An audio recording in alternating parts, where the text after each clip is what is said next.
Hi friends, ഞാൻ ബിജേഷ്. നാച്ചേഴ്സ് കിച്ചൻ്റെ ഏറ്റവും പുതിയ വീഡിയോയിലേക്ക് എല്ലാവർക്കും സ്വാഗതം.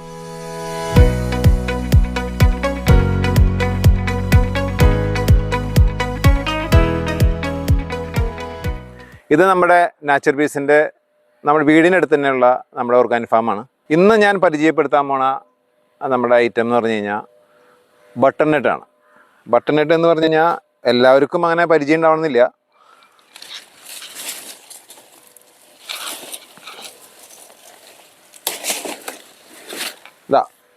ഇതാണ് ബട്ടർനട്ട്. ഇവൻ ഒറിജിൻ USA ആണ്. ഞാൻ ശരിക്കും പറഞ്ഞാൽ ഇത് ആദ്യമായിട്ട് കാണുന്നത് ഞാൻ UAE വർക്ക് ചെയ്യുന്ന സമയത്ത് ഏകദേശം ഒരു 15-16 കൊല്ലം മുന്നേ അവിടെ ഉള്ള ഒരു ഹൈപ്പർ മാർക്കറ്റിൽ പോയപ്പോഴാണ് ഈ സംഭവം കണ്ടത്. എനിക്കപ്പോൾ സംഭവം ഒന്നും മനസ്സിലായില്ല.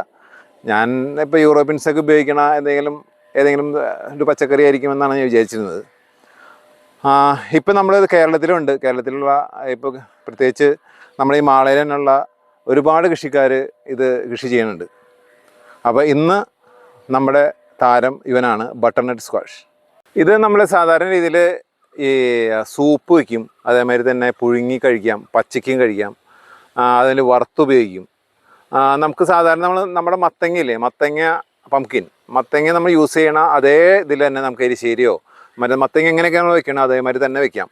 പക്ഷേ മത്തങ്ങ വെച്ച് കമ്പയർ ചെയ്യുമ്പോൾ മത്തങ്ങയെക്കാളും കുറച്ചും കൂടി ടേസ്റ്റ്ഫുള്ളാണ്, കുറച്ചും കൂടി മധുരം കൂടുതലുണ്ട്, കുറച്ചും കൂടി നല്ല ടേസ്റ്റാണ്. പിന്നെ വൈറ്റമിനൊക്കെ നോക്കണമെന്നുണ്ടെങ്കിൽ ഏകദേശം മത്തങ്ങയുടെ തന്നെ ഡബിൾ വരും. വൈറ്റമിൻസ് ആയാലും അതിൻ്റെ ഫൈബർ കണ്ടൻ്റ് ആയാലും ഒക്കെ മത്തങ്ങേനെ കമ്പയർ ചെയ്യുമ്പോൾ അതിനേക്കാളും ഒരുപാട് ധാരാളം സമ്പുഷ്ടമായിട്ടുള്ളതാണ് ഈ ഫൈബർ കണ്ടൻറ്റും വൈറ്റമിൻസൊക്കെ. ഇതിൻ്റെ കൃഷി രീതി എന്ന് പറഞ്ഞു കഴിഞ്ഞാൽ നമുക്ക് സാധാരണ നമ്മൾ ചെയ്യണ കൃഷി രീതി തന്നെയാണ് നമ്മളിവിടെ യൂസ് ചെയ്യണതും. ഇത് നമുക്ക് മത്തങ്ങയുടെ മാതിരി നമ്മൾ താഴ്ത്തു വിടാം, അതേമാതിരി തന്നെ നമുക്ക് പന്തലിലും പടർത്തി കൊടുക്കുകയാണെന്നുണ്ടെങ്കിൽ കുറച്ചും കൂടി നല്ല പ്രൊഡക്ഷൻ കൂടുതലുണ്ടെന്ന് പറഞ്ഞു. പക്ഷേ ഞാനിതുവരെ പന്തലിൽ തന്നെ കൊടുത്തിട്ടില്ല. ഇത് ഏകദേശം ഒരു 35-40 ദിവസത്തിനുള്ളിൽ നമുക്ക് പൂവിടും. ഒരു 80-85 ദിവസം കൊണ്ട് നമുക്ക് വിളവെടുക്കാം.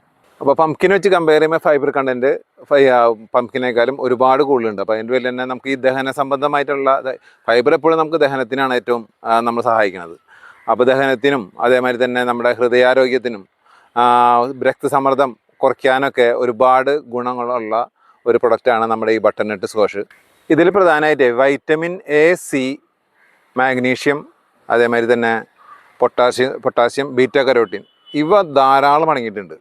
ഇപ്പോൾ വൈറ്റമിൻ A, C എന്ന് പറഞ്ഞു കഴിഞ്ഞാൽ രോഗപ്രതിരോധ ശേഷിക്ക് ഏറ്റവും നല്ലതാണ്.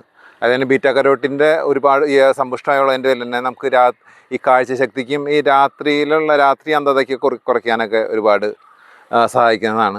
അതേപോലെ തന്നെ ഫൈബർ കണ്ടൻറ്റ് ഒരുപാടുണ്ട്. ഫൈബർ കണ്ടൻറ്റ് നമ്മൾ പംകിനെ സംബന്ധിച്ച് കമ്പയർ ചെയ്യുമ്പോൾ പംകിനേക്കാളും ഒരുപാട് കൂടുതലുള്ളതാണ്. അപ്പോൾ ഇന്ന് നമ്മൾ ബട്ടർനട്ട് സ്ക്വാഷിൻ്റെ നമ്മളൊരു സാധാരണ നമ്മൾ മത്തങ്ങ വയ്ക്കുന്ന അതിൻ്റെ എരിശ്ശേരിയാണ് നമ്മൾ വയ്ക്കാൻ പോണത്. അപ്പോൾ നമുക്ക് ഇനി റെസിപ്പിക്ക് കിടക്കാം.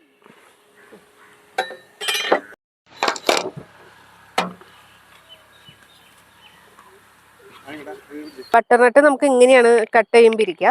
ഇതിൻ്റെ ഇത്രയും പോർഷൻ മാത്രമേ നമുക്ക് കുരു ഉണ്ടാവുള്ളൂ. ഇവിടെയാണ് അതിൻ്റെ സീഡ് ഒക്കെ വരുന്നത്.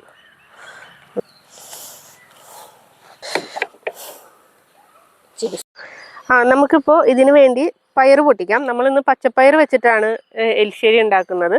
അപ്പം അതിനായിട്ട് കുറച്ച് മൂത്ത പയർ നോക്കി നമുക്ക് പൊട്ടിക്കാം.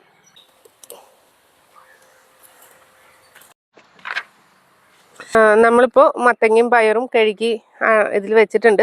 ഇതിൽ നമ്മൾ കുറച്ച് വെള്ളം കൂടി വെവാനുള്ള വെള്ളം ഒഴിച്ചിട്ടുണ്ട്. നമുക്കിതിൽ ലേശം ഉപ്പിടാം, കുറച്ച് മഞ്ഞൾപ്പൊടി, കുറച്ച് മുളക് പൊടിയും കൂടി ഇടാം.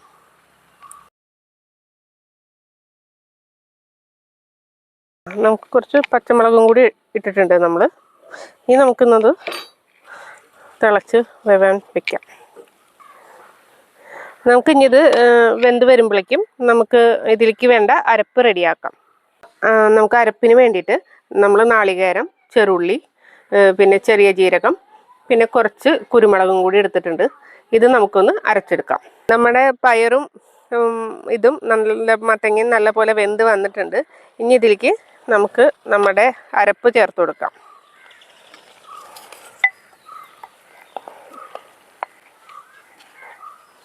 അരപ്പിട്ട് കഴിഞ്ഞാൽ നമുക്ക് അത്ര കുറച്ച് തിളച്ചാൽ മതി. അധികം നമ്മളിട്ട് തിളപ്പിക്കേണ്ട ആവശ്യമില്ല. നമുക്കിതൊന്ന് നന്നായി തിളച്ച് വരുമ്പോൾ നമുക്കിത് ഇറക്കി വയ്ക്കാം. നമ്മളുടെ കറി ഇപ്പോൾ ഒരുവിധം തയ്യാറായിട്ടുണ്ട്. സമയത്ത് നമുക്ക് ഉപ്പൊക്കെ നോക്കിയിട്ട് കുറച്ച് വേണമെങ്കിൽ നമുക്ക് ആഡ് ചെയ്ത് കൊടുക്കാം. നമ്മളുടെ കറി ഇപ്പോൾ ഏകദേശം റെഡി ആയിട്ടുണ്ട്. ഞാൻ നോക്കിയപ്പോൾ ഇത്തിരി ഉപ്പ് കുറവാണ്. അപ്പോൾ നമുക്ക് ഇത്തിരി ഉപ്പിട്ട് കൊടുത്തിട്ട് ഇറക്കി വയ്ക്കാം. ഇനി നമുക്കിതിലേക്ക് താളിക്കാം. നമുക്ക് ഇതിലേക്ക് കടുകിടാം.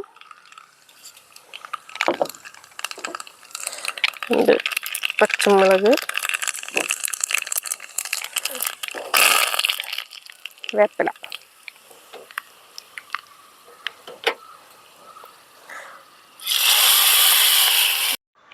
നമ്മുടെ കറി റെഡി ആയിട്ടുണ്ട്. ഇനി ഇത് കറി എങ്ങനെയുണ്ടെന്ന് നോക്കാൻ നമുക്ക് ബിജുവിൻ്റെ കയ്യിൽ കൊടുക്കാം. അപ്പോൾ നമുക്ക് എങ്ങനെയുണ്ട് നോക്കാം. നല്ല ചൂടാണ്ടാ.